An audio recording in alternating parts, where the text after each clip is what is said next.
Good morning from Dubai. Dubai. Wow. I'm in Magubuskloof. Good morning from Magubuskloof.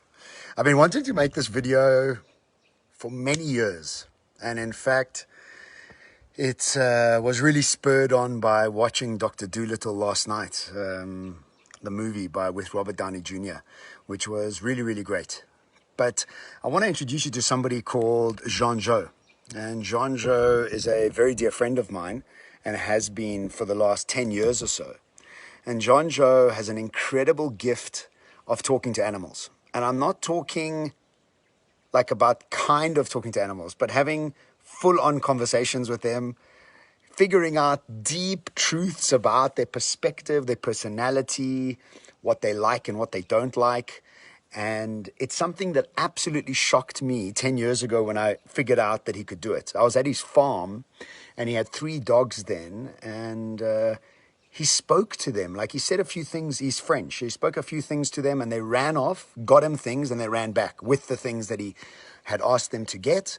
And then he had a conversation with them and then they went off, and then he spoke to them again and they came. And I mean, like, I'm talking about a conversation like you would have with your friend, not like kind of conversating, real conversating. So what happened was I got a dog about 5-6 years ago, and when I first got him, he was kind of like a fussy eater. He was always a fussy eater, which was so strange because he came from the street, but he was still a fussy eater. I mean, we rescued him. And I said to Jo, look, I was married then. I said to Jo, look, can you just chat to Superdog, Heike, and ask him like about food, because I don't understand what I'm supposed to be giving him. He says, sure. Okay, firstly, all you have to do with Jo is send a picture of your dog. That's it, with your dog's eyes, or cat, or parrot, or whatever animal it is. And he'll get onto a Skype call with you. And I think he charges like 950 Rand or something. I mean, it's nothing. And he gives you like an essay from your animal's point of view. So he says, sure, Heike says 3 things. 1, yesterday's food was really delicious, but it took so long to get to my plate. And I looked at my ex-wife, my wife then, and I said, what do you mean got to your food plate so long? We didn't get it. And we realized that the can opener broke and we couldn't get the food out. So Heike, Superdog, was confused at why the food was taking so long to get to his plate. The second thing Heike told Jo was, please tell Mom to stop force feeding me the star-shaped biscuits. And I looked at Jamie and I was like, what do you mean, star-shaped biscuits? And then she was like, oh yeah, I have these flower-shaped biscuits that I bought with spirulina in them. Then I was force-feeding them into Heike's dog to try and get his immune system up. And he hated them. And the third thing he said, look, this is about what happened yesterday in the forest. I want to say, Dad, thanks so much, but I'm still cut on my back. And what had happened the day before, I'd taken him for a walk, and there was a dog walker with 12 dogs, and he had let them loose, and they attacked my boy. And I got them away from him, and I eventually got them away, but I didn't realize that one of the dogs had actually bitten my dog on the back. And when we looked through his hair, there was a bite mark on the back, and so we took him to the vet to fix it. Now, Jo didn't know any of this because I didn't have time to tell him the can opener broke. I didn't even remember. I didn't even know Jamie had bought those star-shaped biscuits. And I hadn't even told Jamie, my ex-wife, about my dog, the dog being attacked. I told her that he would nearly attack, not actually got attacked. So I didn't see that. So then Jo does more things, because I come to my mom and dad's farm about 3 years ago. I go for a run with my mom's dog, my mom and dad's dog, Lucky. And while we're running, she runs off. And I thought she'll come back and join me, but she never came back and joined me. And so about 2 hours later, I get back to the farm and she's not here. And like, we start going for drives into the forest, trying to find where she is, calling her, and can't find her. My mom is now really stressing, obviously, and she's crying. And so eventually I get hold of Jo and I say, Jo, please can you speak to Lucky, because we don't know where she is. And he connects with her and he says, no, she's at a waterfall. And we know there's a waterfall 12 kilometers from here. So we went, it's called Debengeni Falls. And so we drove down there like mad. We got to the front, we asked the security guy, have you seen a black dog? He says, yeah, a black dog just came past here. So we run down into the waterfall area and we asked the people picnicking there, have you seen a black dog? They said, yeah, it just went up that way. So I started running up by the waterfall. There's dog marks all over the place. And her paw prints.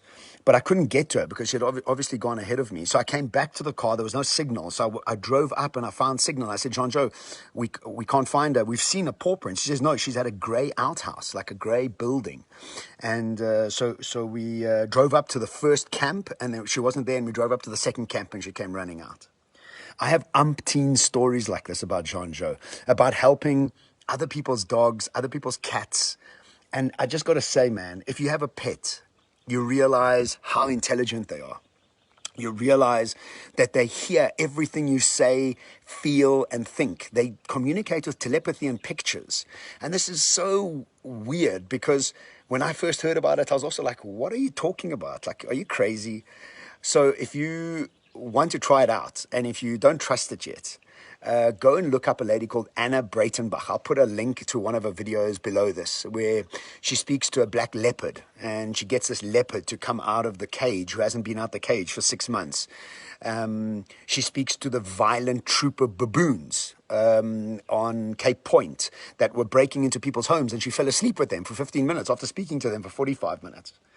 I think what we have to realize is, and what Anna Breitenbach says, she says that we've always had this in us as a potential as human beings, and we've got to remember it again. It's a skill set that we have forgotten, and it's a skill set that we need to all wake up to because we all have it. She calls it interspecies communication. So I'll share the links. I'll share Jo's details with you as well. If you have a pet, if you want to communicate with them, I can 100% guarantee Jo's integrity and honesty. I welcome you to explore this aspect, because what you start realizing is that there's so much intelligence around us that we have no idea about. I mean, I was recently watching a documentary about how trees communicate and how intelligent their communication is. They can even give each other warnings if there's a fire coming or if there's danger coming. They have nutrient sharing underneath the earth with mushrooms and fungus spores.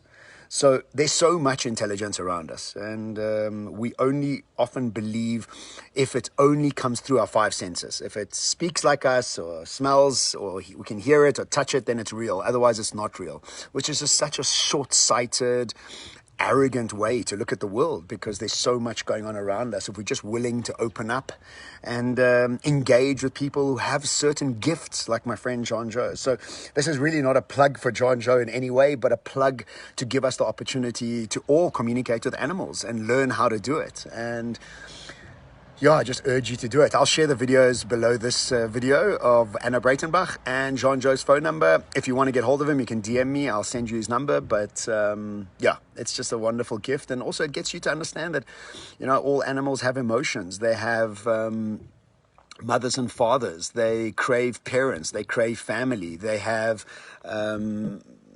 emotions, you know, they feel things. And so when you tell a dog it's stupid, or if you tell a cat it's ugly or the devil, they feel it, they hear it, it's hurtful. And so, yeah, that's the point of the video today. Ciao from Agobuskloof.